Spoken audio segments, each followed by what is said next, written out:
Hi everyone. आज हम लोग इस क्वेश्चन में डिस्कस करेंगे और ये क्वेश्चन डिफरेंट डिफरेंट एग्जाम में पूछा हुआ है। जैसे हमने यहाँ पर आइडेंटिफाई कर रखा है कि ये महाराष्ट्र पब्लिक सर्विस कमीशन एई में पूछा हुआ था मेंस में। अभी 2019 में उसका मेंस का पेपर था, वहाँ पर पूछा हुआ था और इस क्वेश्चन में फिगर दिया हुआ था, बट फिगर हमने नहीं बनाया यहाँ पर। यहाँ पर हम लोग बनाएंगे फिगर को, ठीक है। तो उसने बोला, पहले क्वेश्चन को पढ़ लेते हैं। उसने बोला fix beam A B of length L having constant flexural rigidity E I carry 2 point loads of P at its third points C and D as shown in figure. The maximum end moment will occurs. ठीक है, किस location पे आपका end moment आपका कितना होगा, magnitude उसका हमें कैलकुलेट करना। तो ये केवल इस क्वेश्चन में मैग्नीट्यूड ही पूछा मोमेंट्स का, लेकिन हम लोग डिफरेंट डिफरेंट टाइप के क्वेश्चंस इसमें क्या क्या बन सकते हैं और कैसे कैसे डिफरेंट एग्जाम में पूछा जा सकता है, वो सारे पॉइंट अपन कवर करेंगे इसमें, ठीक है। तो उम्मीद करते हैं कि यहाँ पर कुछ अपन को सीखने को ही मिलेगा, ठीक है। तो स्टार्ट करते हैं हम लोग क्वेश्चन के सॉल्यूशन को। तो यहाँ पर अगर हम लोग बात करें तो इसने बोला कि एक फिक्स बीम है, यहाँ पर हमने दोनों एंड को फिक्स कर दिया। ए मान लीजिए ये सपोर्ट है, बी मान लीजिए ये सपोर्ट है। यहाँ पर 2 पॉइंट लोड लग रहा है पी अमाउंट का, और ये आपका पी अमाउंट का लोड लग रहा है। अगर इन दोनों के बीच की डिस्टेंस देखें, इस लोकेशन के और इस लोकेशन को उसने आइडेंटिफाई कर रखा सी और डी, तो ए से सी की बीच की डिस्टेंस उसने बोला थर्ड पॉइंट पर लग रहा है, तो यानी थर्ड पॉइंट मतलब ओवरऑल लेंथ एल होगा। तो उसके बेसिस पे हम लोग देखेंगे ये 1/3 होगा, तो दूसरा भी 1/3 होगा और तीसरा भी आपका कितना होगा, 1/3 होगा। अगर ये 1/3 लोडिंग लग रहा है तो हम लोग ये बोलेंगे कि यहाँ पर ये डायग्राम आपका ऐसा है। तो यहाँ पर अगर हम लोग देखें तो ये आपका फिक्स एंड मोमेंट है। तो सबसे पहले फर्स्ट वीडियो में हम लोगों ने, फर्स्ट सेशन में हम लोगों ने ये भी देखा था कि स्टैटिक इंडिटरमिनेसी हम लोगों ने निकाला था। तो यहाँ पर डीएस की वैल्यू अगर हम लोग देखें तो आर ई माइनस ई होता है। R E is equal to external support reaction होता है। तो यहाँ पर एक मोमेंट का आएगा, यहाँ पर एक मोमेंट आएगा और यहाँ पर एक वर्टिकल रिएक्शन आएगा, यहाँ पर एक वर्टिकल रिएक्शन आएगा। तो इस क्वेश्चन में उसने बस एंड मोमेंट के बारे में पूछा हुआ है। एंड मोमेंट निकाल दीजिए, बाकी सारा कैलकुलेशन हो जाएगा इसके लिए, ठीक है।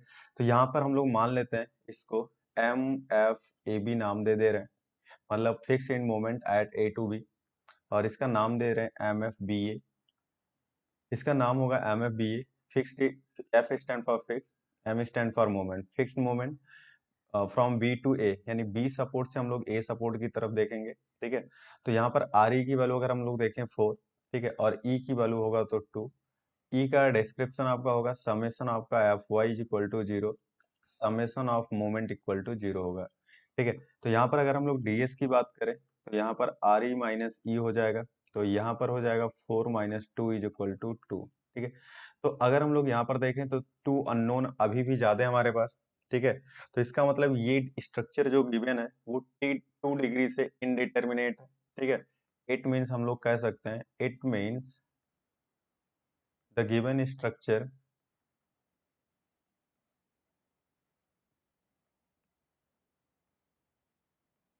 is indeterminate by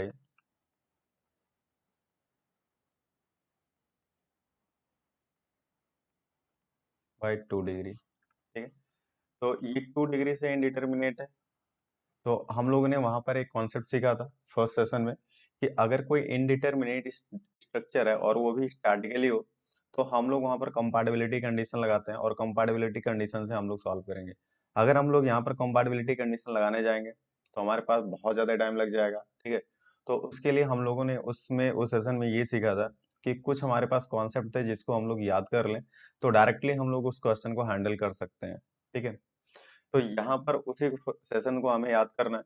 तो यहाँ पर मैं आपको एक पॉइंट दिखा रहा हूँ कि जैसे मान लीजिए कि यहाँ पर हमने फिक्स इन मोमेंट आपको सिखाया था कि एक फिक्स बीम है, और यहाँ पर मान लीजिए कोई एक लोड पी का लग रहा, ये आपका ए डिस्टेंस है, ये आपका बी डिस्टेंस है। ए और बी ये आपका सपोर्ट है, ये under the load C point है। तो यहाँ पर एक मोमेंट डेवलप हुआ था और एक यहाँ पर मोमेंट डेवलप हुआ था। तो एम एफ ए बी आपकी वैल्यू हमने बताया था। ये इसका जो इलास्टिक कर्व होगा ये कुछ ऐसा बनेगा, ठीक है। क्योंकि ए सपोर्ट पर आपका कोई भी स्लोप डेवलप नहीं होगा, ना तो बी सपोर्ट पर डेवलप होगा, क्योंकि ए और बी दोनों फिक्स हैं। तो यहाँ पर अगर हम लोग देखें एम एफ ए बी को, तो ये लिखेंगे हम लोग लोड की मैग्नीट्यूड, और ये जो शॉर्टेस्ट डिस्टेंस है सी टू ए इसको लिखिए, और ये जो लॉन्गेस्ट डिस्टेंस है इसके स्क्वायर से मल्टीप्लाई कर लीजिए। जस्ट ये लिखने का तरीका है, और डिवाइडेड बाई नीचे एल स्क्वायर कर लीजिए, where L is equal to A plus B. यहाँ पर ये ऐसा कुछ नहीं है, जस्ट मैं आपको लिखने का तरीका बता रहा हूँ, ठीक है। अगर हम लोग बात करें फिर एम एफ ए बी था, तो यहाँ से हो जाएगा एम एफ बी ए। तो सेम एज इट इज आप लोड की मैग्नीट्यूड लिखिए, ठीक है। ये पी हो गया मल्टीप्लाई बाई, अब ये शॉर्टेस्ट बी से सी देखिए, शॉर्टेस्ट डिस्टेंस होगा बी, और ए से सी देखिएगा तो लॉन्गेस्ट डिस्टेंस होगा, यानी ए का स्क्वायर डिवाइडेड बाई एल का स्क्वायर। तो कहने का मतलब है कि अगर आप ए बी से एम एफ ए बी लिखिएगा तो ए से बी चलिए, और बी ए लिखिएगा तो हमेशा बी से ए चलिए। तो इसी के कॉन्सेप्ट पे हम लोग यहाँ पर डायरेक्ट फिक्स इन मोमेंट लिखेंगे, ठीक है। तो यहाँ पर अगर हम लोग बात करें तो यहाँ पर केवल एक लोड था, लेकिन इस क्वेश्चन में आपके पास दो दो लोड दे रखे हैं, तो इसको हम लोग बोलते हैं वन थर्ड लोडिंग या टू पॉइंट लोडिंग, ठीक है। वन थर्ड लोडिंग कहने का मतलब ये है कि आपका एक ऐसा कोई स्पान होगा जिसको हम लोगों ने तीन सेक्शन में बाइफरगेट कर रखा है, और हर एक सेक्शन की लेंथ आपका सेम है, और तीनों की हर एक सेक्शन की लेंथ सेम है। तो किसी भी सेक्शन को एल है, अगर तीन पार्ट में बाइफरगेट करोगे तो वन थर्ड होगा, इसलिए इसको हम लोग बोलते हैं वन थर्ड लोडिंग और two point loading. Two point loading हम लोग इसलिए बोलते हैं क्योंकि दो ही सेक्शन पर हम लोग लोड लगाते हैं और मैग्नीट्यूड दोनों का इक्वल होता है, ठीक है। तो यहाँ से हम लोग नेक्स्ट सॉल्व कर रहे हैं, तो उम्मीद करता हूँ ये आपको स्लाइड समझ में आया होगा। तो यहाँ से अगर हम लोग बात करें तो यहाँ पर आपका ये फिक्स था बीम, ये आपका फिक्स था। यहाँ पर हमने लोड लगाया था डब्लू पी का, कैपिटल पी का, और यहाँ पर कैपिटल पी का, ठीक है। ये आपका एल बाई थ्री है, ये भी आपका एल बाई थ्री है, और ये भी एल बाई थ्री है। तो हम लोग यहाँ पर सॉल्व करते समय ऐसा लिखेंगे, और हम लोग देखेंगे इलास्टिक कर्व आपका सिमिलरली ऐसे ही बनेगा। तो यहाँ पर एक मोमेंट आएगा जिसका नाम होगा एम एफ ए बी, और यहाँ पर नाम होगा एम एफ बी ए। तो अगर हम लोग यहाँ से देखें तो ये एम एफ ए बी और एम एफ बी ए, तो यहाँ पर अगर हम लोग देखें तो यहाँ पर दो पॉइंट लोड है, और दोनों पॉइंट लोड की मैग्नीट्यूड सेम है। तो थोड़ी देर के लिए अगर हम लोग माने तो ये आपका एल बाई थ्री इसके लिए होगा, अगर एक लोड को कंसीडर करें, यानी हम लोग पी को केवल कंसीडर करें, तो ये आपका हो जाएगा एल बाई थ्री, और ये हो जाएगा आपका टू एल बाई थ्री। तो जब तक हम लोग केवल इस फर्स्ट लोड के पी को कंसीडर करेंगे तो ये आपकी ए की वैल्यू एल बाई थ्री होगी और बी की value two L by three होगी। तो यहाँ पर अगर मैं एम एफ ए बी लिखूँ तो लिखूंगा पी मल्टीप्लाई बाई ए की वैल्यू, जैसे पिछले स्लाइड में हमने आपको सिखाया था। तो यहाँ पर रखिए ए की value L by three multiply by two L by three का ये हो जाएगा whole square divided by L का स्क्वायर। ये तो हो गया किसके लिए, फर्स्ट लोडिंग के लिए, ठीक है। तो यहाँ पर मैं लिख दूं डायरेक्ट आपको, this is due to first, ठीक है। प्लस दूसरे के लिए भी सेम डायरेक्शन होगा, तो मैं दूसरे को लिखूंगा पी मल्टीप्लाई बाई, अगर आप हमारा दूसरे के लिए देखिएगा तो दूसरे के लिए ये डिस्टेंस हो जाएगी, मैं ऊपर की तरफ डिनोट कर दे रहा हूँ इंक चेंज करके। तो दूसरे की तरफ अगर आप देखिएगा तो ये डिस्टेंस आपका हो जाएगा टू एल बाई थ्री, ठीक है। और ये डिस्टेंस आपका रिमेनिंग हो जाएगा जैसे कि नीचे लिखा है एल बाई थ्री। तो यहाँ पर हम लोग लिखेंगे प्लस, प्लस करके फिर लिखेंगे इसके सारे की डेटा। तो यहाँ पर लिखो पी, ये ए की वैल्यू आपका आपकी जो हो जाएगी वो हो जाएगी टू एल बाई थ्री, और multiply by L by three का ये हो जाएगा होल स्क्वायर, और डिवाइडेड बाई हो जाएगा एल का स्क्वायर। सेम आज इट इज अगर मैं यहाँ पर लिख रहा हूँ एम एफ बी ए को, ठीक है। तो यहाँ पर हम लोग सबसे पहले दिस सेकंड पॉइंट के लोडिंग को लिखेंगे, तो this is due to first and this is due to second. तो यहाँ पर हम लोग सेकंड में देखें तो सबसे पहले सेकंड लोडिंग का लिखिए पी मल्टीप्लाई बाई, अब इसके लिए बी का काम ये करेगा, यानी L by three multiply by जो लॉन्गेस्ट डिस्टेंस है वो ये आपका हो जाएगा टू एल बाई थ्री का होल स्क्वायर डिवाइडेड बाई हो जाएगा आपका एल का square. This is due to second load, ठीक है। और प्लस ये आपकी वैल्यू हो जाएगी पी मल्टीप्लाई बाई दूसरे वाले फर्स्ट वाले के लिए ये डिस्टेंस आपकी हो जाएगी कितनी एल बाई थ्री। तो यानी हम लोग यहाँ लिखेंगे सबसे पहले बी की वैल्यू, तो इसके लिए बी की वैल्यू ये हो जाएगा, तो ये हो जाएगा two L by three multiply by L by three का होल स्क्वायर डिवाइडेड बाई का एल का स्क्वायर। अगर हम लोग दोनों एक्सप्रेशन को देखें, ठीक है, तो दोनों एक्सप्रेशन आपके जस्ट अल्टरनेट लिखे हुए हैं। दिस इज द फर्स्ट, यहाँ पर हमने लिखा तो फर्स्ट को हमने सेकंड यहाँ पर बोल दिया, सेकंड वाले को हमने यहाँ पर फर्स्ट बोल दिया, ठीक है। तो जब हम लोग इसको सॉल्व करेंगे तो यहाँ पर हो जाएगा थ्री थ्री का थ्री थ्री जा नाइन, नाइन थ्री जा 27।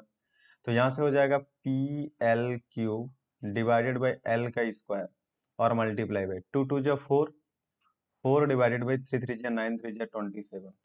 क्लियर। अब यहाँ से लिखेंगे हम लोग plus p multiply by this is the L cube divided by L का स्क्वायर मल्टीप्लाई बाई ये डिस्टेंस हो जाएगा 2 डिवाइडेड बाई 27। अगर हम लोग बात करें यहाँ पर तो ये हो जाएगा आपका डिनोमिनेटर दोनों का सेम, इस एल स्क्वायर कैंसिल आउट तो बचेगा यहाँ पर एल। तो यहाँ पर डिनोमिनेटर दोनों का सेम तो न्यूमरेटर को डायरेक्टली ऐड कर सकते हैं, तो ये हो जाएगा 6pl डिवाइडेड बाई 27। अगर हम लोग और लिखना चाहें तो डायरेक्टली लिख सकते हैं कि जो आपका एम एफ ए बी आएगा वो हो जाएगा आपका, ये आप जब कैंसिल आउट करोगे तो 3 2 जा 6, 3 9 जा 27, तो ये हो जाएगा 2pl डिवाइडेड बाई 9। ठीक है, तो ये आपका फिक्स इन मोमेंट आ गया, यानी इंड पर आपका मोमेंट हो गया ए पर। सिमिलरली अगर सॉल्व करोगे तो ये भी आपका M F B A equal to आएगा 2pl डिवाइडेड बाई 9। यही उसका आंसर था। ठीक है, उस क्वेश्चन एग्जाम का जो हमने ये कर लिया। अब हम लोग आगे इसमें क्या सीखेंगे। ठीक है, तो सबसे पहले हम लोग एसएफडी बीएमडी बनाना सीखते हैं। इसमें एक क्वेश्चन ऐसा भी पूछा जा सकता है कि कितने पीओसी लाई करेंगे, इसमें कोई प्योर बेंडिंग जोन आएगा कि नहीं आएगा। ठीक है, तो प्योर बेंडिंग जोन का कॉन्सेप्ट क्या होता है वो हम लोग सीखते हैं। तो इस क्वेश्चन में अगर हम लोग बात करें यहाँ पर तो इस क्वेश्चन में अगर हम लोग बात करेंगे तो हमें ये मिलेगा कि ये आपका बीम ऐसा कुछ था कि यहाँ पर ये हमारा सारा डेटा पता हो गया, ये डेटा मोमेंट वगैरह का पता हो गया, तो इसका हम लोग एफवीडी ड्रॉ कर लेते हैं।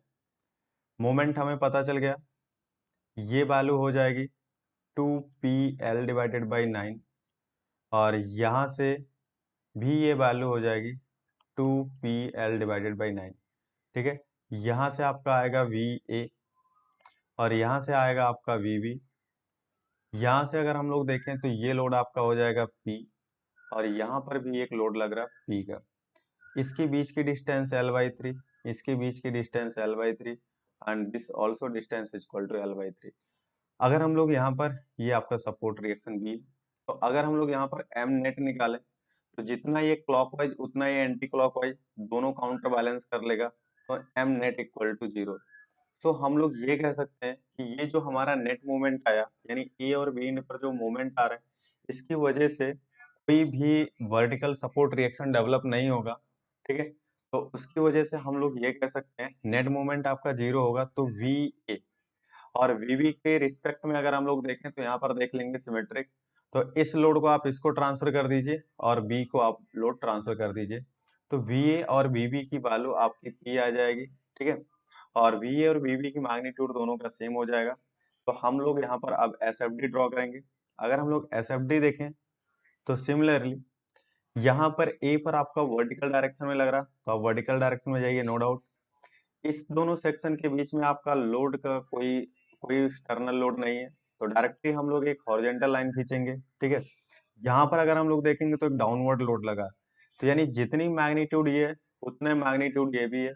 और इस सेक्शन के बीच में अगर हम लोग देखें तो हमें कुछ भी नहीं मिलेगा, लेकिन अगर हम लोग इसको आप राइट साइड से देखें तो ये वर्टिकल डायरेक्शन में जा रहा है, तो इसको हम लोग डाउनवर्ड लेंगे। ठीक है, और इन दोनों के सेक्शन के बीच में कोई लोड नहीं, तो इसका मतलब हॉरिजॉन्टल लाइन आएगा, और उसके बाद फिर आपका एक डाउनवर्ड लग रहा, तो ये वर्टिकल। ठीक है, एक्चुअली हम लोग शियर फोर्स डायग्राम जब भी ड्रॉ करते हैं तो एक साइन कन्वेंशन फॉलो करते हैं एसएफडी में। ये आपका कोई सेक्शन एक्स एक्स हो गया, इस सेक्शन के अगर हम लोग लेफ्ट साइड से चलेंगे तो अपवर्ड को पॉजिटिव लेंगे और डाउनवर्ड को हम लोग नेगेटिव लेंगे। अगर सेक्शन के राइट साइड से अगर हम लोग चल रहे हैं तो अपवर्ड को जस्ट वाइस वर्सा ले लेंगे, अपवर्ड को नेगेटिव ले लेंगे, डाउनवर्ड को अपन पॉजिटिव ले लेंगे। ठीक है, तो देखिए वही काम हमने किया। लेफ्ट साइड से आप चलिए, वर्टिकल डायरेक्शन में आपका पी लग रहा है, तो वर्टिकल डायरेक्शन में आपका अपवर्ड में पी लग रहा है, तो हम लोग जाएंगे पॉजिटिव। पॉजिटिव गए, इसके इसके बीच में देखें तो यहाँ पर आपका कोई लोड नहीं है, इसका मतलब एक हॉरिजॉन्टल लाइन जाएगा। और इसके बाद अगर हम लोग देखें तो डाउनवर्ड जा रहा, तो डाउनवर्ड की मैग्नीट्यूड इसके और इसके सेम है, तो हमने लिखा पी, तो यहाँ पर हो जाएगा आपका ये प्लस पी। ठीक है, यहाँ पर अगर हम लोग बात करें तो ये आपका अपवर्ड लोड लग रहा, तो राइट साइड से अब हम लोग आ रहे हैं, अपवर्ड के लिए हमने लिया माइनस। ठीक है, उसके बीच में यहाँ पर कोई लोड नहीं, हॉरिजॉन्टल। उसके बाद ये डाउनवर्ड लग रहा है पी का, तो डाउनवर्ड को हमने कहा लिया पॉजिटिव, यानी इस लाइन से हम लोग कहाँ जाएंगे, ऊपर की तरफ जाएंगे। तो ये मैग्नीट्यूड पी है, तो ये भी पी है, तो ये आपका रेफरेंस लाइन के नीचे, इसलिए हमारा नेगेटिव शियर फोर्स है। तो ये जो रिप्रेजेंटेशन हुआ इसको हम लोग बोलते हैं एसएफडी। ठीक है। अगर हम लोग यहाँ पर बात करें बीएमडी का, तो बीएमडी में हम लोग ऐसा कुछ करेंगे कि जो हमारा बीएमडी की शेप बनेगा ये कुछ ऐसा।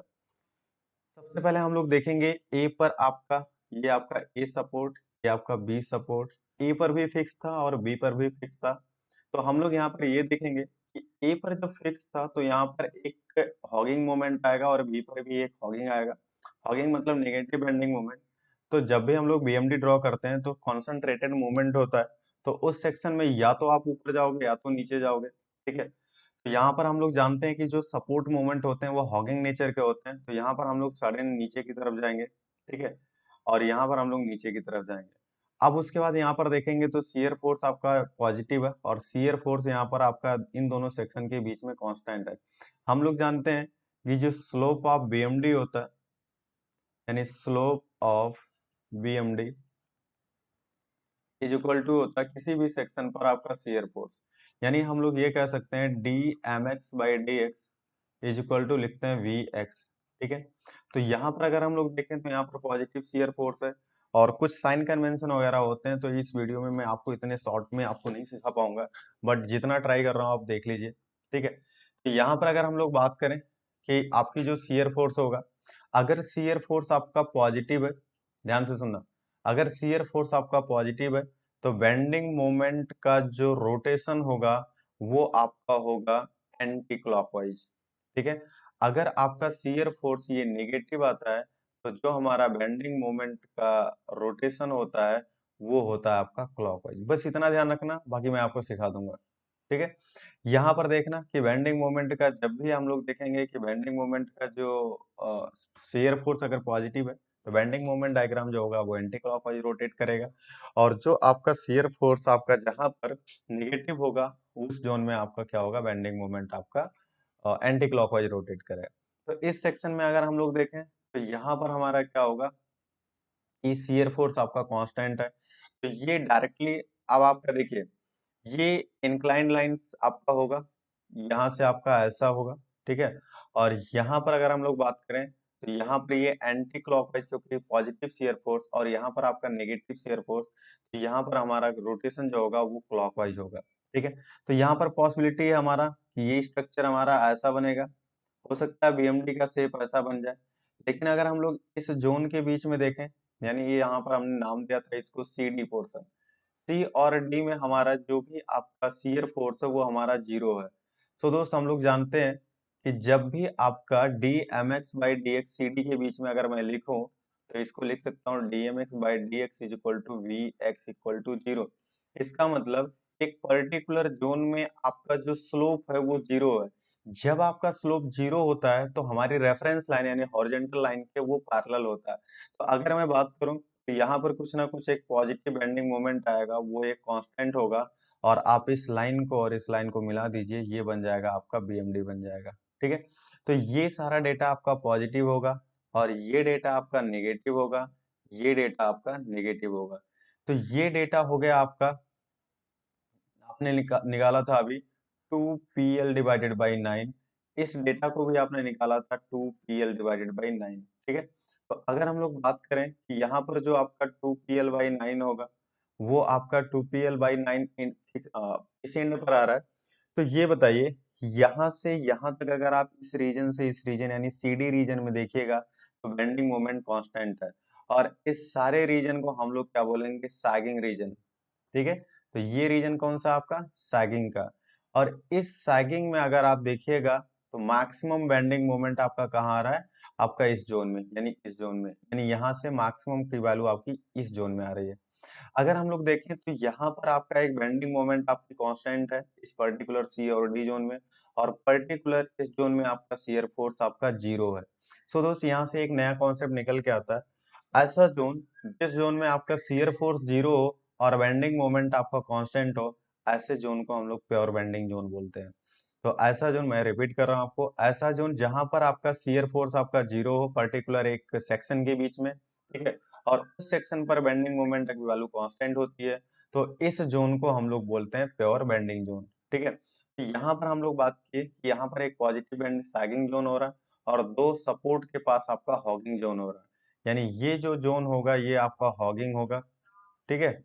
और ये आपका ये भी जोन आपका जो हो रहा है ये आपका हॉगिंग हो रहा है। यहां से अगर हम लोग बात करें, ये आपका कौन सा जोन हो रहा है, हॉगिंग जोन हो रहा है, ठीक है। तो यहाँ पर हम लोग बात करें पीओसी के बारे में, जितने मैंने आपको अभी सेशन दिया, हर सेशन में हमने यही डिस्कस किया, ठीक है, कि आपकी पीओसी क्या होगा। तो पीओसी आपकी वो होता है कि जहां से अगर हम लोग देखें कि बेंडिंग मोमेंट डायग्राम जो होती है आपका हमेशा साइन क्या करेगा, चेंज करेगा। या तो वो सैगिंग से हॉगिंग जाएगा या हॉगिंग से सैगिंग जाएगा। तो इस केस में अगर हम लोग देखें तो दो पीओसी बन रहे हैं। तो अब वो एग्जाम में ऐसा पूछेगा कि मैक्सिमम मैग्नीट्यूड ऑफ दिस, यानी इस सैगिंग मूवमेंट की वैल्यू कितनी होगी, प्योर बेंडिंग जोन कहाँ होगा, इस आइदर एंड से आपकी पीओसी कितनी डिस्टेंस पे होगी। तो हम लोग ये नेक्स्ट स्लाइड में डिस्कस कर रहे हैं, ठीक है। तो यहाँ से अगर हम लोग देखें तो हमारा नेक्स्ट स्लाइड बीएमडी का डायग्राम मुझे फिर से बनाना पड़ेगा। तो मैं बीएमडी का डायग्राम फिर से बना रहा हूँ। तो इस बीएमडी का डायग्राम अगर देखो तो ये आपका ऐसा था, करेस्पॉन्डिंग ये ऐसा था, करेस्पॉन्डिंग ये ऐसा था, करेस्पॉन्डिंग ये ऐसा था, ठीक है। तो यहाँ पर अगर हम लोग देखें तो ये आपने कितना लिखा था, 2PL डिवाइडेड बाई 9, और इसे भी लिखा था आपने 2PL डिवाइडेड बाई 9, ठीक है। तो ये पीओसी हो गया, ये पीओसी हो गया। अगर हम लोग बात करें दोस्त कि ये आपका, ठीक है, ये वैल्यू कितना होगा, ये वैल्यू कितना होगा, तो मैं जस्ट आपको इसको इजी वे में सिखा रहा हूँ, ध्यान रखना। अगर मान लीजिए कि यही आपका सिंपली सपोर्टेड बीम होता, सिंपली सपोर्टेड बीम होता, और यहाँ पर एक 2 पॉइंट लोडिंग यानी 1/3 लोडिंग अगर आप लगाते, ये P, ठीक है, और ये आपका L/3 और ये आपका L/3 और आपका ये L/3, तो जो इसका BMD बनता है, ए पर आपका यानी ए सपोर्ट ये, बी सपोर्ट ये, सी सपोर्ट ये, डी सपोर्ट ये, तो यानी ए से सी तक आपका ऐसा होगा, यहाँ से आपका ऐसा होगा, और करेस्पॉन्डिंग इसकी बीएमडी ऐसे बन जाती थी प्लस, ठीक है। इसका जो एसएफडी बनता था ये सेम एज इट इज, जैसा आपका इसका एसएफडी बना सेम एज इट इज इसका एसएफडी बनेगा। ये आपका हो जाएगा पॉजिटिव डेटा और ये हो जाएगा आपका नेगेटिव डेटा। अगर हम लोग कैलकुलेट करेंगे सिमेट्रिक पॉइंट ऑफ व्यू से, जितना वीए होगा उतने वीबी होगा।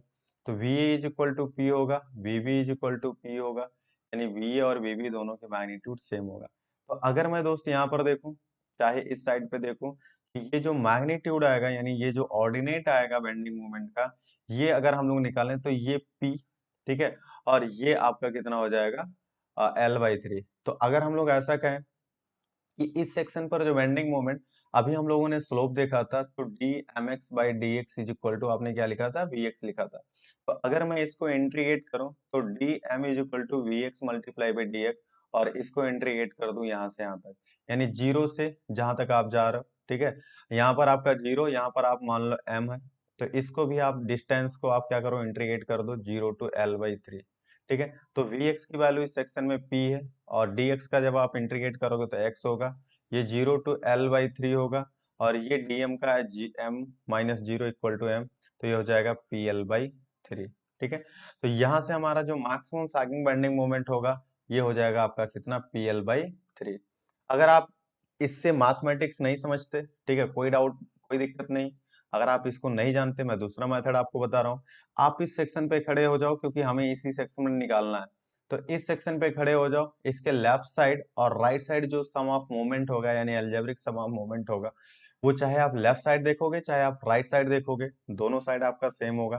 तो यहाँ से हमने देखा कि रिएक्शन आपका P है, तो P इंटू डिस्टेंस कितना होगा, L/3, ये क्लॉकवाइज ऐसे रोटेट करेगा, ठीक है। तो ये आपका पॉजिटिव हो जाएगा PL/3। तो मैं अगर आपको बात करूं तो ये जो टोटल ऑर्डिनेट होगा ये आपका PL/3 होगा, और अगर मुझे इतना निकालना है तो इस PL/3 में इस ऑर्डिनेट को आप प्लेस कर दो, ठीक है। तो ये ऑर्डिनेट की वैल्यू आ जाएगी PL/3 minus 2PL divided by 9। तो मैं मल्टीप्लाई करूंगा यहाँ से L1/3, डिनोमिनेटर ताकि सेम हो जाए, 3 की मल्टीप्लाई कर दो, 3 की डिवाइड कर दो, तो ये आपका डिनोमिनेटर सेम हो गया। तो मैं यहाँ लिखूंगा डिनोमिनेटर में 9, और PL तो कॉमन हो जाएगा, बचेगा 3 minus two is equal to 1, यानी ये आपका जो मोमेंट होगा वो PL/9 होगा, ठीक है। ये आपका मोमेंट जो होगा वो कितना हो जाएगा, PL/9। तो अगर मैं बात करूं दोस्त इस सेक्शन में यानी जो हमने सीडी सेक्शन मान रखा था, उस सीडी सेक्शन में आपकी बेंडिंग मोमेंट आपकी इंटायरली पॉजिटिव है और उस मैक्सिमम बेंडिंग मोमेंट की वैल्यू है आपकी पीएल डिवाइडेड बाई 9। तो इसको हम लोग बोलेंगे सैगिंग मोमेंट। क्या बोलेंगे इसको? अपन बोलेंगे सैगिंग मोमेंट। ठीक है, तो यहां से क्वेश्चन ऐसा भी हो सकता है कि ये बताइए कि जो आपकी मैक्सिमम सैगिंग मोमेंट बन रहा है और जो मैक्सिमम हॉगिंग मोमेंट है उसका रेशियो कितना होगा, ये भी क्वेश्चन बन सकता है। ठीक है, तो M of sagging divided by M of maximum hogging. ठीक है, तो यहां से अगर हम लोग देखें तो ये आपका मैक्सिमम सैगिंग कितना है, पी एल बाई 9 और डिवाइडेड बाय मैक्सिमम हॉगिंग है 2 PL डिवाइडेड बाई 9। तो यहां से अगर हम लोग देखेंगे तो 0.5 आएगा। ठीक है, क्योंकि ये हमारा 9 to 9 cancel out, PL cancel out, तो बचेगा कितना 1/2 इज इक्वल टू 0.5 आएगा। ठीक है, अब मैं क्या कर रहा हूँ, इसको इरेज कर दे रहा हूँ क्योंकि स्पेस तो है नहीं उतना कि मैं आपको लिख के वो कर दूं। अगर आपको इसको लिखना होगा, बनाना होगा डायग्राम, ठीक है, तो आप इसको पॉज करके वीडियो को आप बना लीजिएगा। ठीक है, एक क्वेश्चन यहाँ से और पूछता है, यानी मैं इसको जस्ट कोरिलेट कर रहा हूँ आरसीसी में। यानी आरसीसी में जब हम लोग इलास्टिक नेचर में कंक्रीट की सिंपल बेंडिंग टेस्टिंग करते हैं यानी फ्लेक्सुरल टेंसाइल स्ट्रेंथ चेक करते हैं, तो हमेशा वहां पर आपका 2 पॉइंट लोडिंग या 1/3 लोडिंग हम लोग लगाते हैं। तो ये डायग्राम जो अभी हम लोग इरेज कर रहे हैं, यही diagram same as it is वहां पर बनता है। तो जब हम लोग आरसीसी के कॉन्सेप्ट डिस्कस करेंगे क्वेश्चंस, तो फिर मैं आपको एक बार इसको कोरिलेट करा दूंगा। ठीक है, ध्यान देना, फिर मैं वहां से आपको यही बोलूंगा कि अपन ने वहां पर डिस्कस किया था। तो अगर अपन ने वहां पर डिस्कस किया तो ध्यान रखना कि हाँ कहीं पर अपन ने जरूर किया डिस्कस। ठीक है, सो अब हम लोग यहाँ पर बात कर रहे हैं कि ये हम लोग मैक्सिमम हॉगिंग टू साइकिल। ठीक है, चलिए ठीक है, एक काम करते हैं कि आपको नहीं पता कि ये इससे नहीं अगर निकालना है तो डायरेक्टली हम लोग क्या करते हैं, इस सेक्शन पर एक सेक्शन कट कर लेते हैं यहाँ पर और यहाँ पर मोमेंट निकाल लेते हैं। तो पिछले स्लाइड में अगर हम लोग देखें तो ये हमारा बीम ये कुछ ऐसा था। ठीक है, ये बीम कुछ ऐसा था, यहाँ पर हमारा पी लोड था और यहाँ पर हमारा पी लोड था। ये आपका L/3, ये भी आपका L/3 और ये भी आपका L/3। हमें मोमेंट यही चाहिए। तो ये आपका एक मोमेंट आया था 2PL डिवाइडेड बाई 9 का और यहाँ पर एक मोमेंट वर्टिकल रिएक्शन आया था P का। तो यहाँ पर X सेक्शन मान लीजिए और इस सेक्शन पर मोमेंट लगा निकाल दीजिए। तो इस सेक्शन का नाम था आपका C, तो मोमेंट अबाउट C हो जाएगा। तो देखिएगा लेफ्ट साइड से अपन चल रहे हैं, क्लॉकवाइज को आप पॉजिटिव ले लीजिए, एंटी क्लॉकवाइज को आप नेगेटिव ले लीजिए। ठीक है, तो क्लॉकवाइज को पॉजिटिव अगर मैं लूं तो इस P की वजह से एक क्लॉकवाइज मोमेंट आएगा, तो इसको मैं लिखूंगा P इंटू L/3। अब देखिए ये एंटी क्लॉकवाइज एक मोमेंट आ रहा है, तो इसको मैं लिखूंगा 2PL डिवाइडेड बाई 9। ठीक है, अगर मैं वही काम करूं तो 3 से आपको डिवाइड करना पड़ेगा क्योंकि डिनोमिनेटर तो सेम है ही नहीं। तो 3 minus two is equal to कितना हो जाएगा, 1 हो जाएगा। ठीक है, 3 minus two is equal to 1। तो PL/9 यानी मोमेंट अबाउट सी आपकी कितनी आ जाएगी, PL डिवाइड बाई 9। सो दोस्त हमने वही डेटा आपको लिखा, PL डिवाइडेड बाई 9। अगर कोई डाउट हो तो प्लीज आप कमेंट बॉक्स में जरूर कमेंट करिएगा। ठीक है, आपको सोल्यूशन मिल ही जाएगा। ठीक है, अब यहाँ तक का ये क्वेश्चन पूछता है, अब वो ऐसा भी क्वेश्चन पूछ सकेगा कि आप ये बताइए कि इस सेक्शन से यानी इस फिक्स्ड एंड से कितनी डिस्टेंस पर आपकी पीओसी लाई करेगी। ठीक है, तो यहाँ पर आपके पास दो मेथड है। मान लो कि यहाँ से ये डिस्टेंस आपका x हो रहा है, यहाँ पर बेंडिंग मोमेंट आपकी 0 हो रही है, यानी L/3 के पहले ही आ रहा, तो यहाँ पर एक सेक्शन x कट कर लीजिए और इस सेक्शन को हम लोग मान लेते हैं x डैश और x डबल डैश। और इस x डबल डैश पर हम लोग मोमेंट ले रहे हैं। ठीक है, यहाँ पे जब आप मोमेंट लोगे तो ये p इंटू एक x का मोमेंट आ जाएगा माइनस ये 2PVL/9 आपका एंटी क्लॉकवाइज मोमेंट आ जाएगा और यहाँ पर हमारा इसको 0 चेक करना है। क्योंकि हम लोगों ने एक पॉइंट लिखा था, हम लोग ये भी जानते हैं कि पॉइंट ऑफ कॉन्ट्राफ्लेक्शन वो सेक्शन होता है दोस्त, जिस सेक्शन पर ये जरूरी है कि बेंडिंग मोमेंट 0 होना चाहिए। लेकिन अगर हम लोग दूसरा इसका स्टेटमेंट बोले तो it is not necessary at every location of the zero bending moment, that is the location of the POC। ठीक है, कहने का मतलब ये है कि हर लोकेशन पर जहां पर आपका बेंडिंग मोमेंट 0 हो रहा है, वो आपका ऐसा जरूरी नहीं है कि पीओसी ही रिप्रेजेंट करेगा। लेकिन किसी एक सेक्शन को पीओसी डिफाइन करने के लिए ये जरूरी है कि उस सेक्शन पर आपका बेंडिंग मोमेंट क्या होना चाहिए, 0 होना चाहिए। तो वही सेक्शन फॉर द पीओसी हमने क्या किया, बेंडिंग मोमेंट 0 कर दिया। और यहाँ पर हम लोग बीएमडी हमारे सामने है, तो इसको हम लोग डायरेक्टली कह सकते हैं कि हाँ यहाँ से हमें प्रॉपर विजुअल है। ठीक है, तो ये हमारा BMD हो गया। तो यहाँ से अगर मैं बात करूं तो ये x हो जाएगा, p कॉमन ले लो, ये तो होगा नहीं, तो x is equal to 2l divided by 9। तो 2l डिवाइड बाई 9 इसका मतलब हम लोग कह सकते हैं 0.22l। ठीक है, 0.22l पे, यानी ये जो डिस्टेंस हो जाएगा 0.22l, और ये कितना हो जाएगा 0.22l। ठीक है, ऐसा हो सकता है। ठीक है, यहाँ पर आपका ये x डिस्टेंस हो गया, यानी इस डिस्टेंस पर आपकी POC लाई करेगा, यानी इंटायर स्ट्रक्चर में आपके दो POC होंगे, first location this and second location this.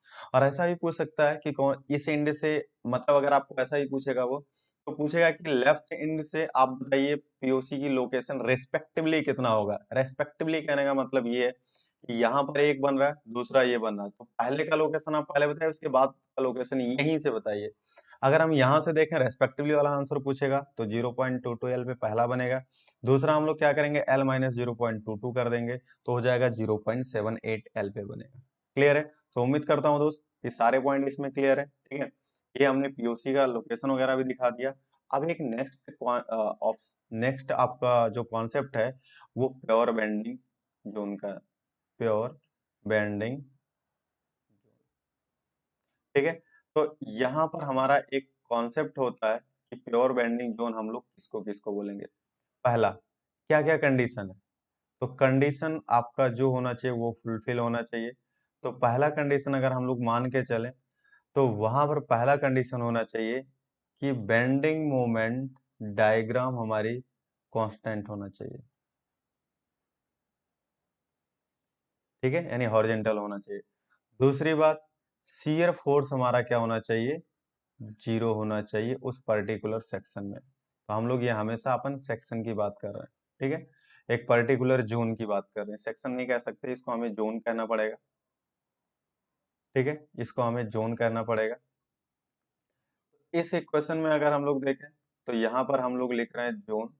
अगर हम लोग यहाँ पर जोन की बात करें तो CD जो जोन है हमारा, ये आपका प्योर बेंडिंग जोन है। ये आपका कौन सा जोन है, प्योर बेंडिंग जोन। ठीक है, तो इस बात को आप ध्यान रखना, इस प्योर बेंडिंग जोन को। अब इसी को मैं जब प्लास्टिक एनालिसिस आपको करवाऊंगा वहां से भी क्वेश्चन इंपॉर्टेंट बनता है इसका। ठीक है, तो प्लास्टिक एनालिसिस के कॉन्सेप्ट अलग अलग है। ठीक है, तो उसको मैं बाद में आपको प्लास्टिक एनालिसिस में करवाऊंगा, फिर से ये क्वेश्चन उठाऊंगा, तो फिर वहां से मैं इस तरीके से कुछ पूछूंगा। अगर आप देखते हो तो मैं अभी भी करवा दूंगा, लेकिन हम लोग बाद में डिस्कस करेंगे प्लास्टिक एनालिसिस को। ठीक है, उसके बाद हम लोग क्या करते हैं, एक नेक्स्ट क्वेश्चन डिस्कस करते हैं। ये सारा क्वेश्चन यहाँ समाप्त हुआ, इलास्टिक एनालिसिस में आपका इतना ही है। ठीक है, कि आपको कितना मैक्सिमम सैगिंग बेंडिंग मोमेंट होगा, कितना आपका मैक्सिमम हॉगिंग होगा, कितना आपकी ये कितने POC लाई करेंगे, कौन सी लोकेशन से लाई करेंगे, ये सारे क्वेश्चन पूछता है। कहाँ आपका प्योर बेंडिंग जोन पॉसिबल है या नहीं है। ठीक है, तो ये सारे कॉन्सेप्ट को हम लोगों ने डिस्कस किया। उम्मीद करते हैं दोस्त कि आपको समझ में आया होगा। ठीक है, अगर समझ में आया होगा तो ठीक है, अगर नहीं आया कोई पॉइंट तो आप जरूर कमेंट बॉक्स में करिएगा। ठीक है, चलिए नेक्स्ट क्वेश्चन को हम लोग उठाते हैं। This the also very very important question. ठीक है, हर एक बार ये क्वेश्चन पूछा हुआ, या तो ये गेट में पूछेगा, गेट में भी पूछा हुआ, ESE के एग्जाम में पूछा हुआ, इंजीनियरिंग सर्विसेज के स्टेट PSC में भी पूछा हुआ है, स्टेट PSC यानी AE के एग्जाम में। ठीक है, आपके पास SSC JEE में भी पूछा हुआ है। ठीक है, जितने जितने एग्जाम होते हैं सारे एग्जाम में कहीं ना कहीं से यहाँ पर क्वेश्चन जरूर पूछता है। तो इस क्वेश्चन में ये जो हमने क्वेश्चन उठाया ये गेट के क्वेश्चन है। ठीक है, अब हमारा गेट में ये पूछा हुआ था, जैसे पढ़ लेते हैं एक बार क्वेश्चन।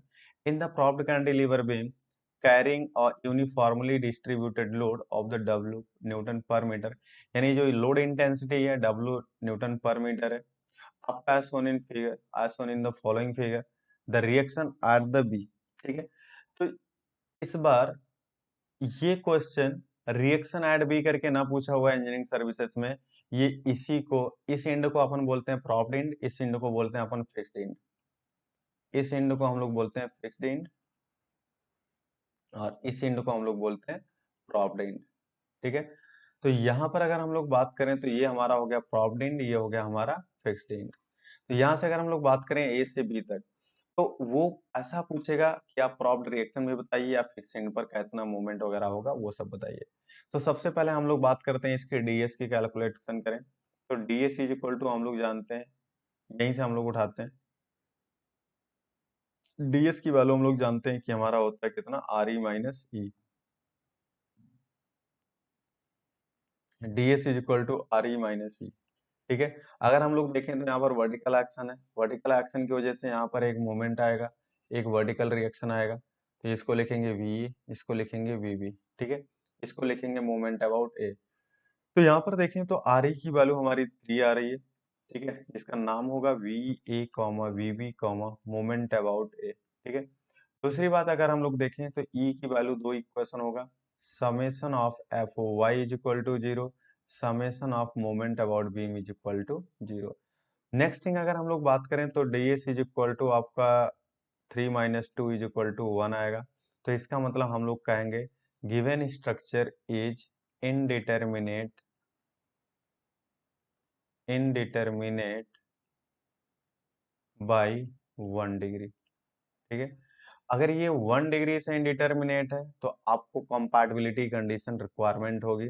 सो कंपैटिबिलिटी यूज कंपैटिबिलिटी कंडीशन।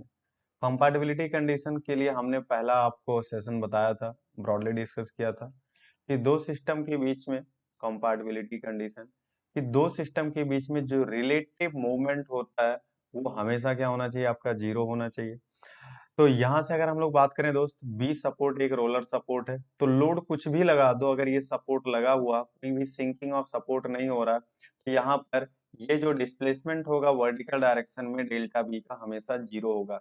तो फाइनली हम लोग कंपैटिबिलिटी कंडीशन से एक इक्वेशन और कंसीडर कर लेंगे कि आपका डेल्टा बी नेट होगा वो आपका जीरो होगा।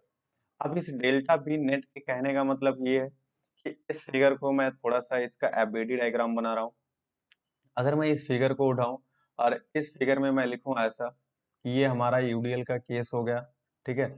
ये यूडीएल का केस हो गया, यहाँ पर आपका डब्ल्यू पर मीटर है, तो ये आपका एंड हो गया, बी एंड ए हो गया। ठीक है।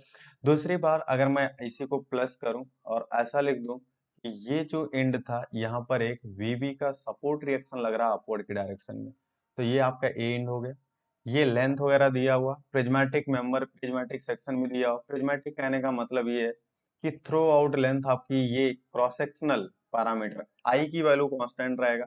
तो यहाँ पर अगर मैं देखूं तो ये आपकी जो बनेगी डिफ्लेक्टेड शेप ये ऐसा होगा, ये डाउनवर्ड, तो इसको हम लोग लिखेंगे प्लस, और ये आपकी अपवर्ड ऐसा कुछ होगा, तो इसको बोलते हैं ये इलास्टिक कर्व है। ये आपका जो है ये इलास्टिक कर्व है। अगर मैं बात करूं तो यहाँ पर लिखूंगा delta B of first and this is the delta B of second.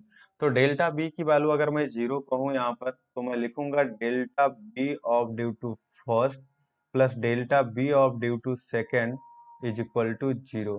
तो यहाँ पर डेल्टा बी ऑफ फर्स्ट अगर मैं बात करूं तो एक कैंटिलीवर बीम है, उस पर आपकी एक यूडीएल लोडिंग लगी हुई है, तो आप ये बताइए फ्री एंड पर मैक्सिमम डिफ्लेक्शन कितना होगा। तो जो हमारी फ्री एंड पर मैक्सिमम डिफ्लेक्शन होता है वो डब्ल्यू एल पावर 4/ATI आता है, W L power 4 divide by ATI। इसका मैं लास्ट में एक टेबल दे दूंगा, या तो इस सेशन में दे दूंगा या तो इसके नेक्स्ट सेशन में दे दूंगा, आप उसको याद कर लेना क्योंकि उसको याद करना ही करना है। तो आप यहाँ साइन कन्वेंशन यूज कर लेंगे, डाउनवर्ड आपका प्लस प्लस अपवर्ड माइनस। और दूसरा आपका ऐसा है कि एक कैंटिलीवर बीम है, उसके एक एंड पर आपका कॉन्सेंट्रेटेड लोड लग रहा है, तो ये बताइए कितना डिफ्लेक्शन डेवलप होगा। तो यहाँ पर हो जाएगा dB multiply by L Q divided by 3i, ये डेटा होता है, इसको आपको याद करना पड़ेगा ताकि आप डायरेक्ट कंपैटिबिलिटी कंडीशन लगा लो। तो यहाँ से अगर हम लोग देखेंगे ये L cube cancel out, this is the ये कैंसल आउट, तो यहाँ से होगा R B is equal to 3WL/8। ठीक है। R B is equal to कितना होगा, 3WL/8।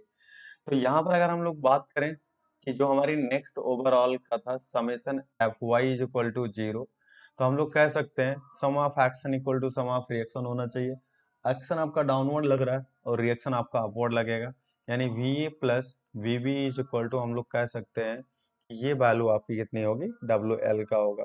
तो यहाँ पर अगर हम लोग बात करें V A plus V B is equal to W L, तो वी ए की वैल्यू हमें नहीं पता, प्लस बीवी की वैल्यू लेकिन हमें पता 3WL/8 is equal to WL।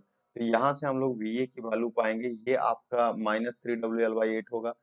तो 8 में मल्टीप्लाई कर दीजिएगा यहाँ पे, 8 की मल्टीप्लाई अगर मैं यहीं पर कर दूं तो दोनों का डिनोमिनेटर सेम होगा, तो इधर जाएगा ये, तो 8 - 3 यानी 5WL/8 आ जाएगा। ठीक है, यहाँ से आपकी हो जाएगी VA की वैल्यू 5WL/8। क्लियर है? तो यहाँ पर VA और VB की वैल्यू मिल गई। अब हमें चाहिए मोमेंट अबाउट एयर।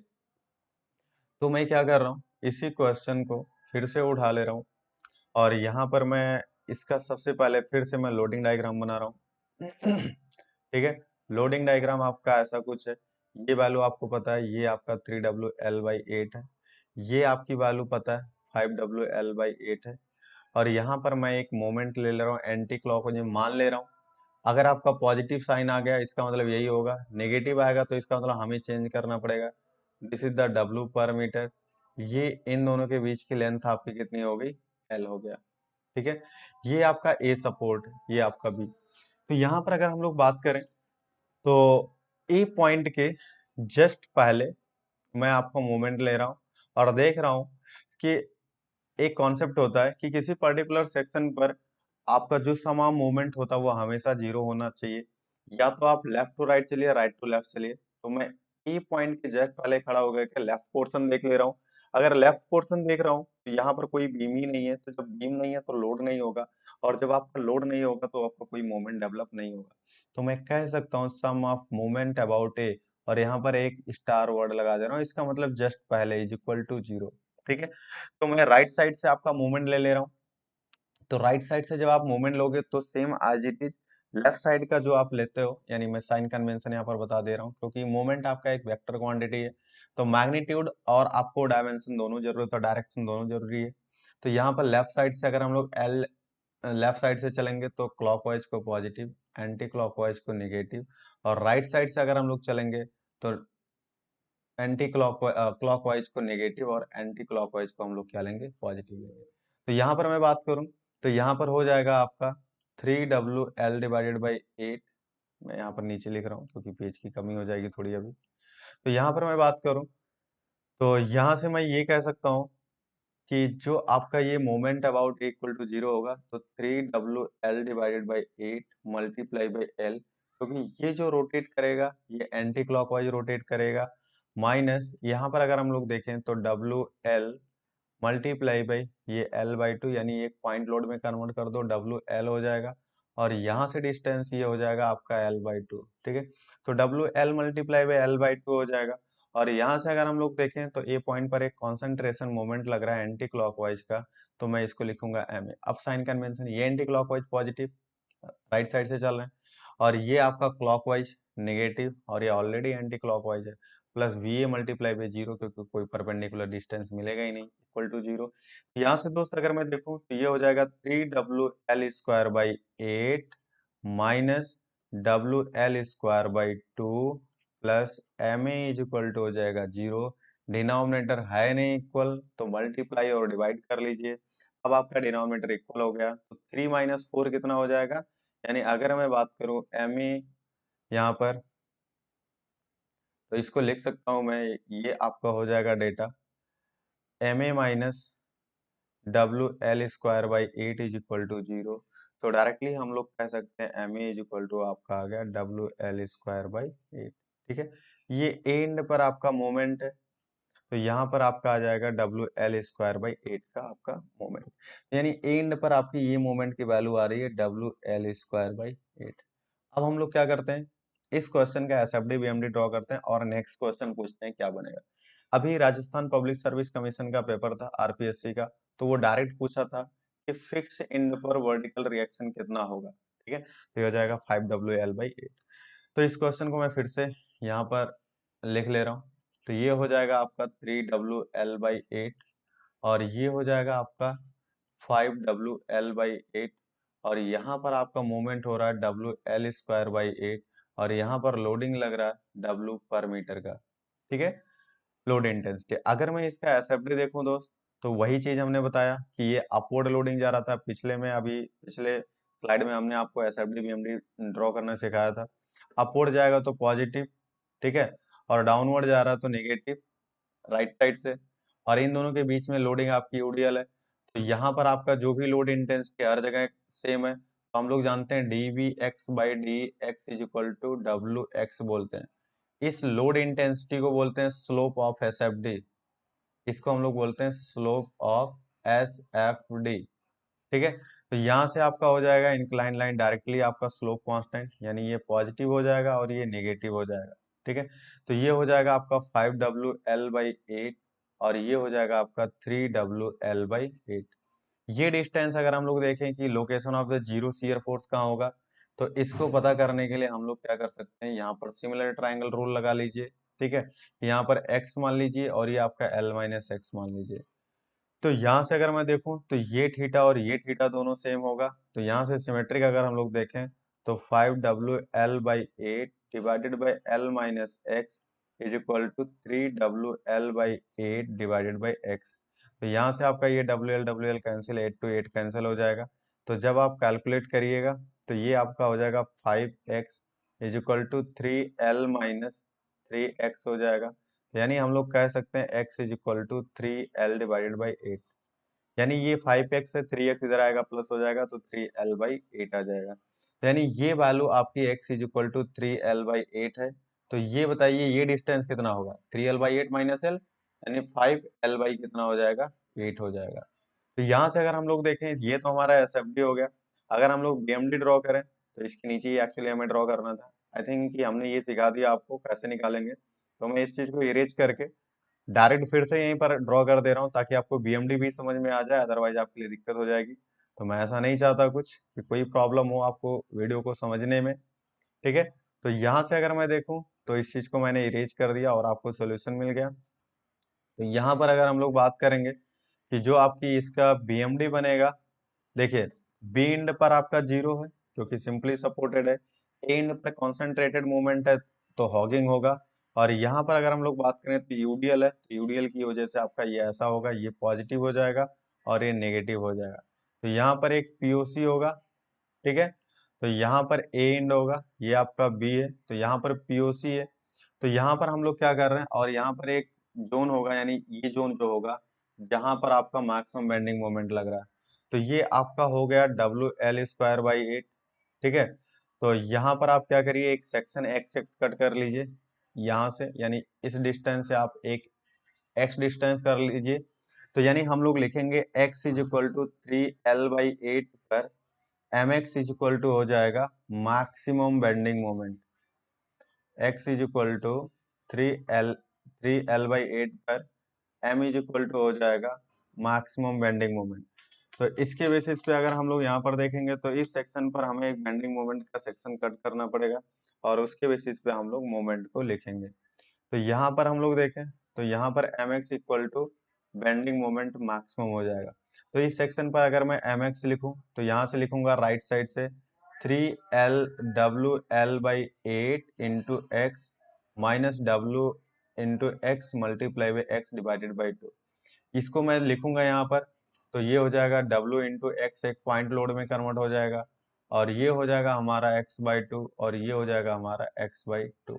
ठीक है, तो यहाँ से आपका हो जाएगा x इक्वल टू 3L/8, जब रखिएगा आप सॉल्व करिएगा तो 9WL² डिवाइडेड बाई 128 आएगा, और ये हमारा हो जाएगा mx।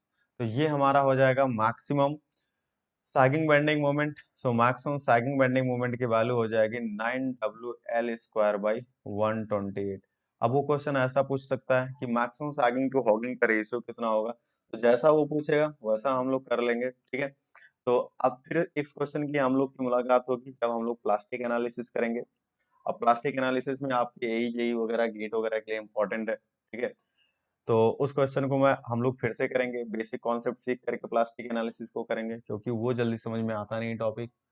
और उस टॉपिक को करने के लिए ये जो हमने डीएस स्टैटिक इंडिटरमिनेसी वगैरह यहाँ पर सिखाया वही चीज आपको सीखना पड़ेगा पहले वहाँ पे। ठीक है, तो उम्मीद करता हूँ दोस्त कि ये पॉइंट आपको क्लियर है, तो आपको कोई दिक्कत नहीं है इसमें। अगर कोई दिक्कत होगी तो प्लीज कमेंट बॉक्स में करिएगा। चलिए ठीक है, सो अलॉट ऑफ थैंक्स।